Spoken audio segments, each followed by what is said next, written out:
I am so happy that you're here. We're in the middle of downtown Kansas City.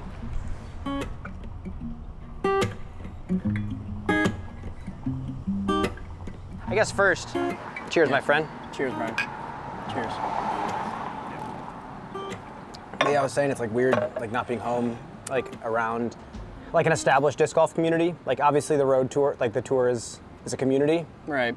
But it feels like sad that you can't play Tuesday night doubles, or like you can't go to your brother's coffee shop. Right. I can't play disc golf with my brother. Like that's one of the downsides, I would say, like of touring. But I mean, I would agree. My favorite time of the year, if I'm being completely honest, is when I do get to go back home and just see my family and see all my buds that I get to, that I grew to love playing disc golf with. Not to say that I don't have friends on tour that I enjoy playing disc golf with as well, but I mean, it's not the same. No, it really isn't the same. And they're the reason why I love the sport. And I tell kids all the time, they always ask, like, what's the biggest advice that you can give someone that's young or old? And I always tell them the same thing, that if you lose the love of like playing disc golf, just like wanting to play disc golf just for fun, I mean, it's probably time to at least reevaluate what it is that you are playing for. So it is interesting. I've been talking about this a lot this year on like commentary and saying like, it's funny, if you split disc golf into two different words, disc and golf, they're almost opposites. Like, and I think a lot of us fell in love not with the golf. Some did. Some loved just the scoring, the competition, the strategy, and beating other people. But a lot of people just like fell in love with throwing a disc. And all those years ago when Pluto platters were starting to come out, that's all it was. Yeah. And only until later did people start wanting to compete with it and actually beat other people to begin with. So, but I guess how are you feeling in general at this point in the season? I'm feeling pretty good, honestly. I mean, this point last year was. I've spoke to you about it. It was not a good time for me at this exact time last year. I wasn't playing that well. I missed my family, and I almost wanted to just kind of be done. And we were only halfway through the year, and right now I feel really good. Sarah and I are in a really good place. She's doing much better with me being on tour, which helps me, so much more, because when you have to deal with the stress of, your family not doing well and trying to perform, it's not an easy task. Like, are they okay? Exactly. I'm constantly thinking about are you okay? Right. Yeah. On top of that, yeah. But I'm feeling very well. What honestly. changed? What changed? Like, did she say something to you that like resonated heavily, or like what happened? Everything is trial and error. I've never done this before. I've never been on tour for years and years on end, and I certainly didn't have a family at the time when I could have gone, but now I do. So I think it's just time. As time goes on, you figure out how to handle certain situations and like what works better for you and what works better for your family. So then eventually it just you finally find that routine that works. Basically, is what it is. And also not really caring as much. I feel like I cared way too much. That's a paradox almost a little bit. Yeah. I kind of understand, like, but you do care. I do. A lot. I do. You have to care. You have to. But to perform, you have to not care about certain things. Yes. Right? You have to be selfish. To an extent, you have to be selfish. As horrible as that may sound, but you're playing a solo sport. You're playing a solo sport, and the goal is to just do the best that you personally can do. Did you feel like it was hard to like let go of trying to make everything okay while you were on the road for the first time? The second year was definitely harder. Because really? Then I felt like it was because I had more expectations of me.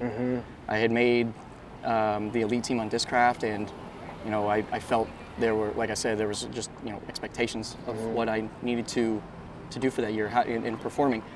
With that comes sacrifice, and I did not inform Sarah as well as I should have at the beginning of the year. That obviously was not a good foundation set for the entire year, because I'm just telling her, hey, these are the tournaments I'm playing, so I'll see you when I see you. Yeah. You said this is year 3 for you? Yeah, this is year 3. So you're saying that you've kind of found like an equilibrium, so to speak. Like you feel like everything at home is good, and then now everything with your game is good because of that, because you feel like you're not having to worry as much about that. Is that somewhat accurate? Yeah, that's pretty accurate. I guess the big question that I've always had, and I think a lot of people have had, like, you've answered this to me vaguely over the years. You've been good for a long time. Why didn't you tour the first time when you were like young 20s? young 20s is when I first learned about disc golf. And That like, late? Yeah, I was like 20. I think I was 20. Like I heard about it in high school, and a buddy of mine like took me out, but I didn't pick it up after that religiously. I would very casually throw, but like I didn't know anything about disc golf as far as the PDGA. Yeah. I just enjoyed throwing a disc as hard as I could and seeing how far I could throw it. Me too. Yeah, I didn't care. I didn't know anything about golf. Yeah. I just knew about, like we were mentioning earlier, disc. Yeah. So, What age were you when you feel like you could have gone on tour? Like 27, 28? no, it was earlier than that. I feel like I could have probably went on tour after I won Nats, probably when I was like 2011? 20. Yeah, it was 2011, so I was 24. I probably could have went after that, but at that time, I'm watching all these touring disc golfers, and I'm not gonna lie to you, their lives looked miserable. It didn't look fun at all to me. They're living in their cars, paycheck to paycheck, essentially, just grinding it out to the next event. Most and I'm of like, them. every time I asked any of the top touring pros, like, hey, how do you do it? Like, how do you make it out here? Trying to just fish for any sort of information to maybe help me if I wanted to go on tour. And the only thing they had ever said, it was the same thing every time. They're like, just gotta go do it, man. Just gotta go do it. Yeah. And I'm like, Which is true, but you're right, but like, you think that they would give a little bit more information than just going and doing it. my answer that I always got, my response when I would ask those questions, because I would blast DMs all the time to different touring pros, and it felt like the same answer you get when you ask Schwebby about throwing thumbers. You're like, oh, Schwebby, like what are the best thumber tips that you could give me? He'd be like, don't throw thumbers. I felt like I got that about going on tour from a lot of players, like just don't do it. I think about someone like Kristen Tatar has a kid, you have a kid, Emerson Keith has kids. I'm sure just straight up using this as a job to provide for your family is like a big motivating factor for you when you're out here, correct? Oh yeah, absolutely. Yeah. So it sounds like it's a blessing and a curse, like being out here on tour with a family versus not. Yeah, I have a mortgage, we have bills. I pay the mortgage every month, car payment, like a lot of disc golfers have that. But so when you don't play as well at an event, you feel like you kind of just let everyone down. Yeah. So that feeling sucks. Not only do you let yourself down, but I'm letting others down as well, and I don't like that feeling. You feel like you're actually still getting better as a player, or do you feel like just mentally you're getting better? I think it's the mental side. Throwing a disc has never really been hard. Well, let me. Throwing a disc hasn't been hard of late. I mean, I've always been pretty talented in throwing the disc. It's just the mental side. It's always been between the ears with me. I feel like a lot of disc golfers can feel like that. I'm sure you can attest to that. Yeah, I'm nuts.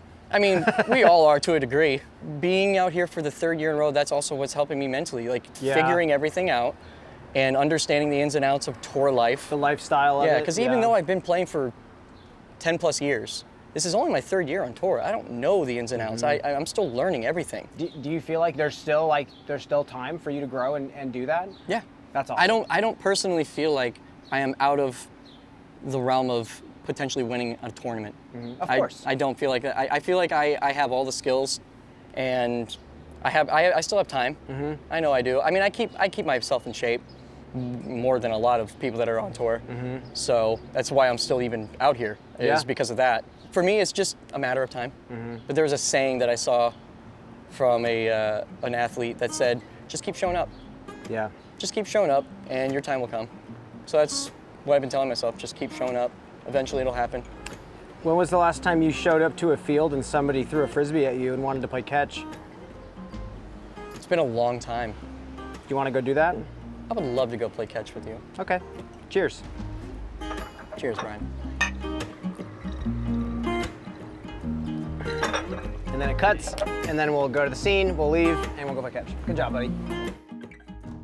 Hey everyone, I want to let you know today's video is brought to you by Element. Being out here in West Texas, it gets plenty hot, so whether I'm playing pickleball or disc golf, I'm sweating a bunch, replenishing electrolytes is key. Element is a tasty electrolyte drink mix with everything you need and nothing you don't. That means lots of salt with no sugar. Element can help prevent and eliminate headaches, muscle cramps, fatigue, sleeplessness, and other common symptoms of electrolyte deficiency. Element's tasty flavors can also be used as a cocktail mixer and can help with hangover. Right now, Element is offering a free sample pack with any purchase. That's 8 single-serving packets free with any Element order. It's a great way to try all 8 flavors or share Element with a friend. To take advantage of this offer, just go to drinklmnt.com/Jomez. This is totally risk-free. If you place the order and you don't like it, you can give the rest to a friend and they'll give you your money back, no questions asked. Totally risk-free. Just go to drinklmnt.com/Jomez to get started today. Thank you once again to Element for sponsoring this video, and now let's get back to it. Today we're going to play with an original Ultrastar from 1982. I believe the Ultrastar first was made in 80 or 81, I think 81. This has never been thrown before until today. This came out of a very special Frisbee collector's stash. And the funny story about this Ultrastar is you see that there are no rings on the outside, like where the thumb goes, right? So it's completely smooth on top. And it's because until 1983, Wham-O, who made all of the discs used in a lot of the sports back then, they had a patent on the flight rings. So no one could put those rings on the outside of the rim on their discs. So Jim Kenner purchased an injection molder, put it in his garage, and started molding stuff from that. I believe 1979 they made the Sky Pro, which was their first mold, in the garage of Jim Kenner's house, and that's where Discraft began. It was out of a desire for consistency again in sport discs. And the first 2 years, the Ultrastar was not allowed to have rings on it. This was a Wham-O 80 mold, and this was originally what they played Ultimate with, I believe, and that did have the flight rings on it. Yeah. So eventually, over time, when Ultrastars started getting made, people really liked the flight of this. This one's a 175. I believe the 80 mold is a 165, even though it feels like it's 200 grams. So it got to a point in Ultimate where people started to really like throwing the Ultrastar, and I believe rules were made to where the team had to agree on whether they were using an 80 mold or an Ultrastar. Okay. If they couldn't come to an agreement, I believe one half was played with the Wham-O, one half was played with the Ultrastar at one point, before Discraft eventually got the, whatever they call it, the deal with USA Ultimate, that it had to be a Ultrastar. And the patent, the reason they had a patent was because they claimed that there was like an aerodynamic effect on the flight rings. So they said it gave the disc better late stability, I suppose. So I guess it was good enough to where once 83 rolled around, the patent was up. That's why Discraft started putting them on all of their Ultrastars. Interesting. Yeah. So, and we're using this one today. So we're throwing this today. We are throwing that one today. It's never been thrown, so let's do it. All right, let's do it.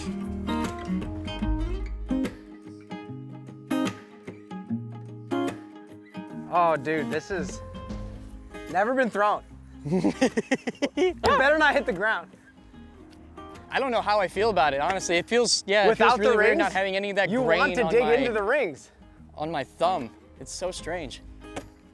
It's been so long since I've just casually just thrown Ultrastars And not or golfed with it? any Frisbees. It's been so long. Well, bring it on, boy. I feel, Ugh. I almost feel like I feel like I'm a disc golfer again. You are. You know what I mean? Just like casually Well, tossing. do you not remember? One of the first times that I met you was throwing an Ultrastar. No, I do remember that. Where? What course? Mississippi? Yeah, it was in. That's yeah, what I it was in remember it. Mississippi. Yep. Yeah. Me, you, and Mike Tom Robinson. McManus was also there. We threw MTAs Yes. at Mississippi together. Yes. And Tom was also there. We were. It was after the round too. After the round, and we're just out there trying to chuck like 10, 15-second MTAs. Ooh. After disc golf rounds in the Quad Cities and in the Illinois side, we would also like to play guts. Ew. Just randomly, because Mike Robinson had a ton of guts discs. So after the round, we would just line up and we would just chuck the guts disc as hard as we could at each other and play guts. It was so much fun. Oh. Lenny Young, Mike Robinson, and Lenny Young's brother John. John was a ultimate player in college, and he played a lot of guts. He enjoyed it, and he said, you know what? I bet I could throw one at you, and you wouldn't even catch it. it was at Geneseo C tier, Iron Lion Safari. After the tournament was over, we went and found a location, got to the distance that we needed to be apart, and he chucked it at me, and I'll never forget it. He threw that thing as hard as he could from like, I don't know, 30 feet, and I just went, boom, caught it, and then just threw it up in the air and walked off like, yep, that's how that's done. How much like catch and like frisbee did you play when you were first getting into it? Not as much as you would think. It was very, very casual between like me and my buds that I grew up in high school with. Like before disc golf, we had frisbees. Yeah. We had Ultra Stars, and just like how you and I are right now doing. Oh, look at you. Oh. Okay, I don't know if I can do that. There it goes. It's okay, Ben. It didn't Just hit a the little ground. flex. It didn't hit the ground. I loved throwing a frisbee, just seeing how many shot shapes I can make, if I could throw it forehand, throw a hammer, all that. Because I was gonna say, like, when I first threw with you at Mississippi all those years ago, I thought you were Ultimate player. Like you throw just like so naturally.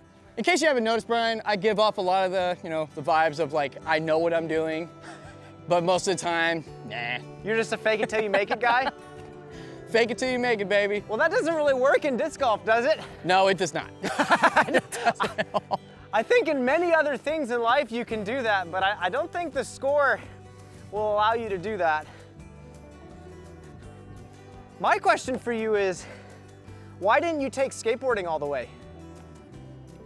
Well, probably for the same reason that I didn't do disc golf at first either. Huh. Because we were trying to make skate videos and basically just get a tape out for purchase, and eventually we did do that. With the group of people that I skateboarded with, we all kind of just disbanded after the video came out, and then I lost my passion for skateboarding because I couldn't skate with any of the people that I grew up with.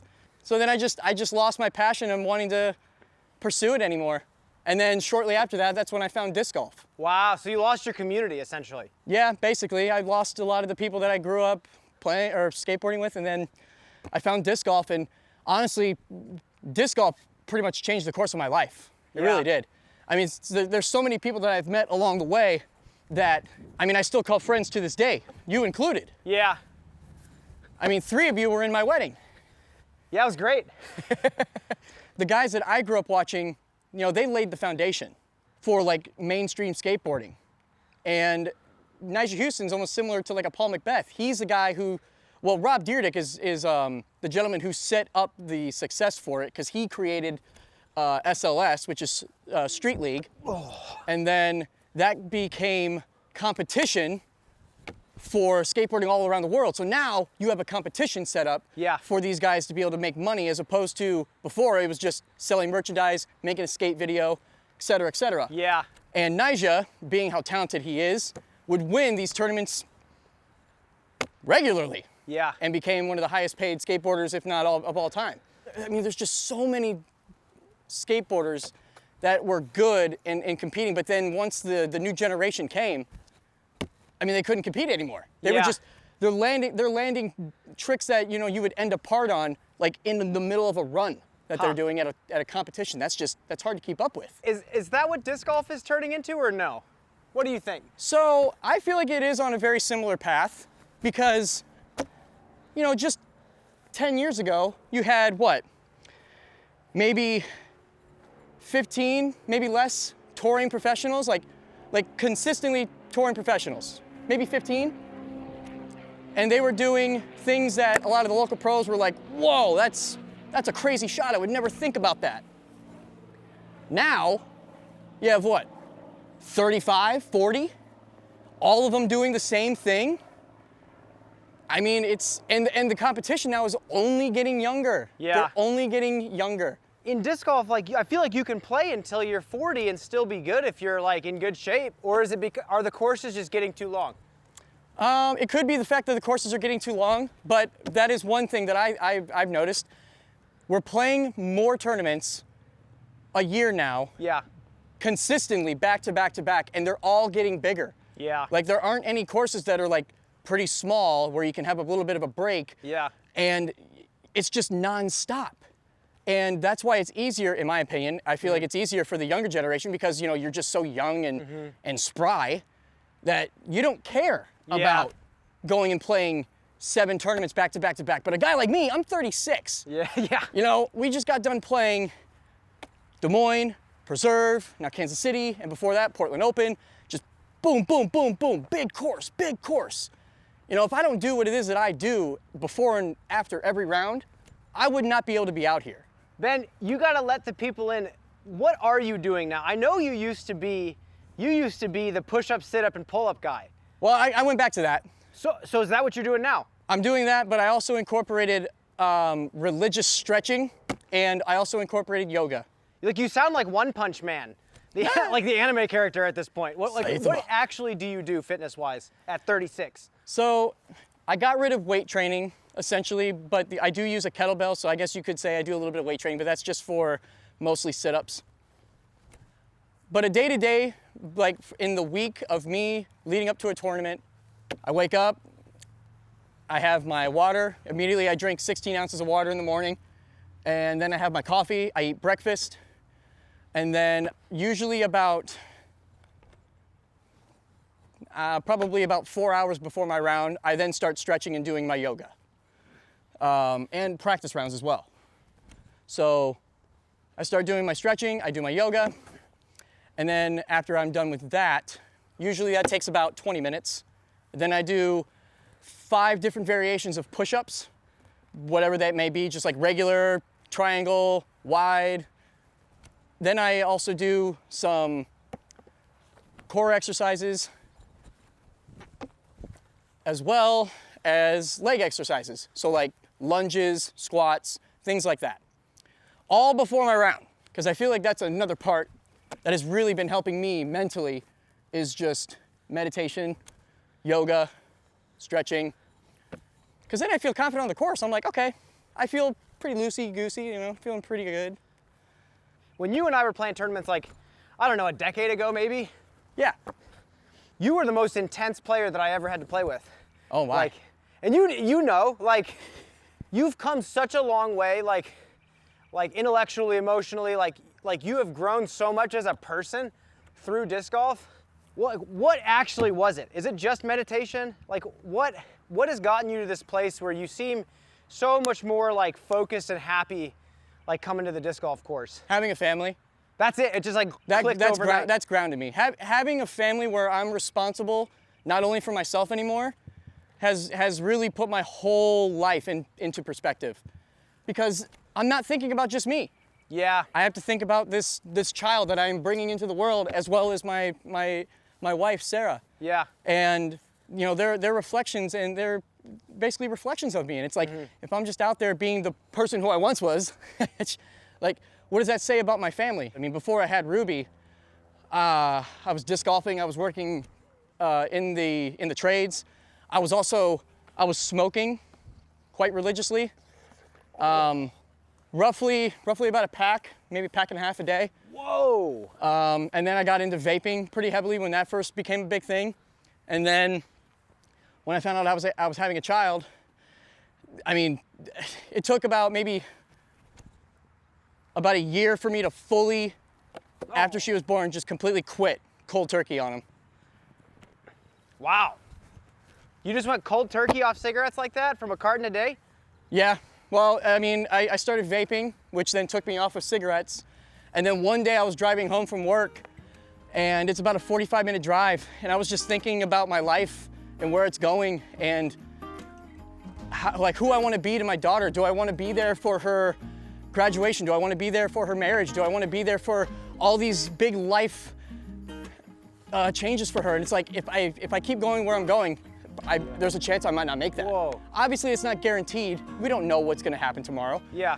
But I can make that change for myself. So I literally threw my vape away that day and have quit ever since. Dude, that is insane. Just like, Yeah, literally like that. wow.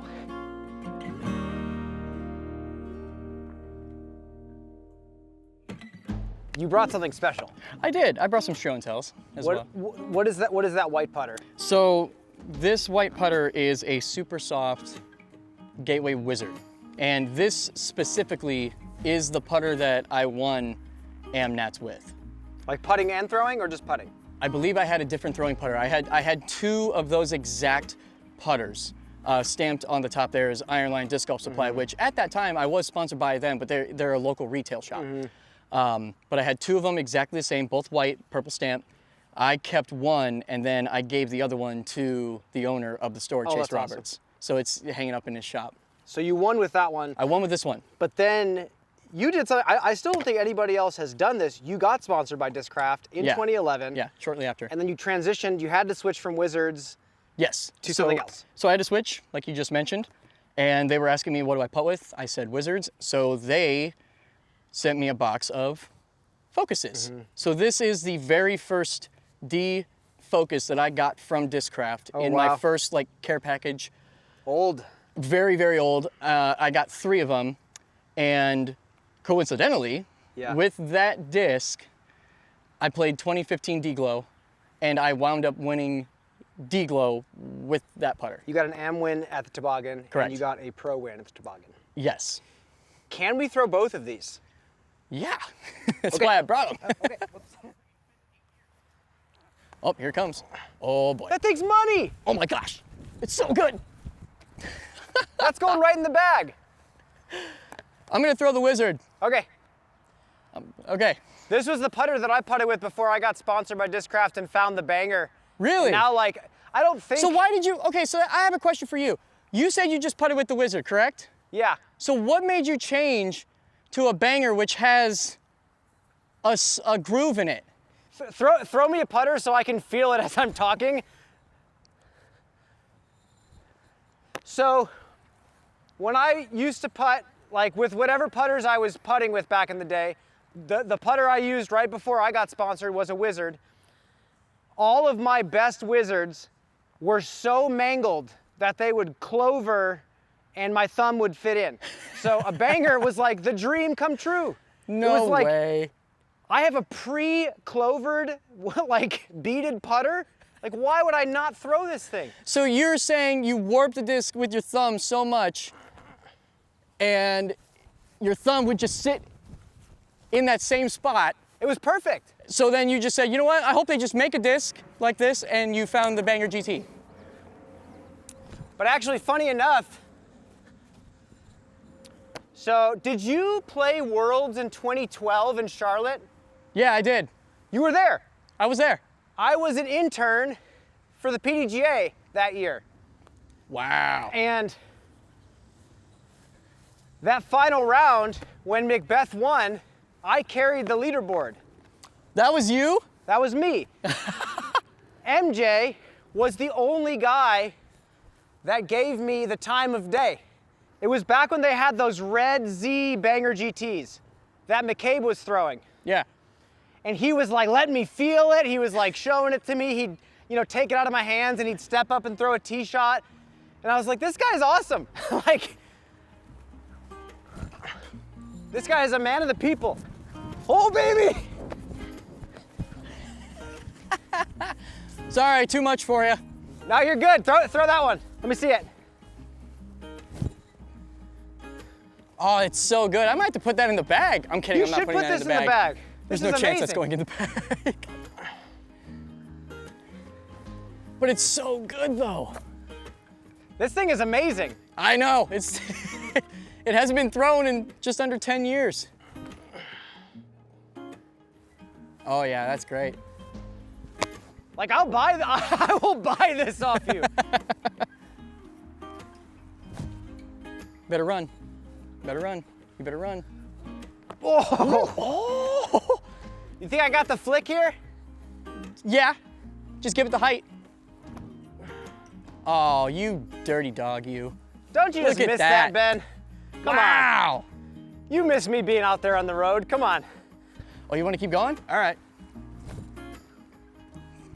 That's so good. Be the basket. This is the best disc. Dude. What are you doing not having this thing in the bag? It's sentimental. I only have 2, Brian. I have 2 Sentimental discs, and this is one of them. Oh yeah, that's perfect. Yep. I don't feel like I've missed you yet. There it is. There she is. It's pretty good. Yeah, I can't believe you played guts. Yeah, it was fun. I enjoyed it. I also just wanted to rip a disc at a person, you know, like a frisbee, I mean, because that was enjoyable. I guess. As horrible as that sounds, it's still fun. I don't blame you. Pulled it, but it's still good. Oh yeah. Oh, that's money. That's the Brian Earhart special right there. And you Nice dropped it. catch.